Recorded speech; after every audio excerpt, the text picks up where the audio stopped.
2 of our choreography. This is the part that's going to repeat to each different side. We're taking a right diagonal and a left diagonal, doing the exact same thing. There's only a tiny little difference of the second time when we do it, when we go to the left. When we come back, we're not going to turn all the way back around to the front.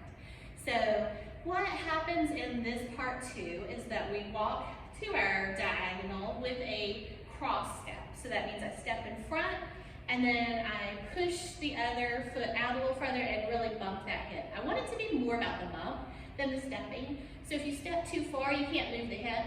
So you don't want to step out so far that you can't bump. Cross and bump it out. Cross, bump it out. Cross, bump it out.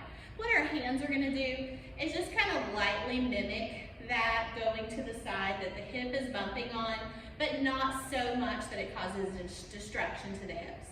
Once you're up to your front corner, then there's going to be a 4-count accent. This one's going to be a shoulder roll. So 4 count of shoulder roll, and then you're ready to go back to your point of the V where you started. We're going to go back with a triple step.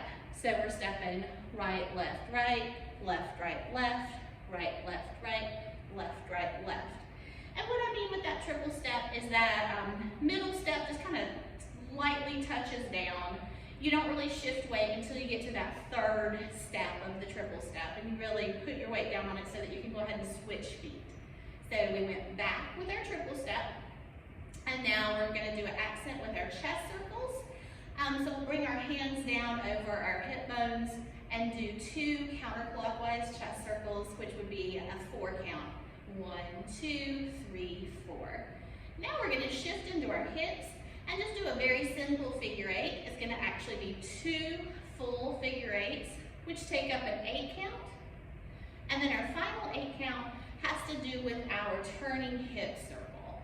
So we're going to be turning clockwise, and as our hips are going in a circle clockwise, we are turning our body clockwise. It's an 8 count again, and that would be 4 complete circles with your hip. And as we're moving, our arms are going up for the first 4 counts or 2 circles, and back down in front of us for the final part. 1, 2, 3, 4, 5, 6, 7, 8. Now, the first time we do this, we come all the way back to the front because we're going to start going forward. The second time we do it, we're actually going to not shift in our circle as much, and we're going to stay to the back because it's going to be followed by our ending, where we're going to come around in a big outward facing grapevine to get ourselves up to the front of the stage to pose.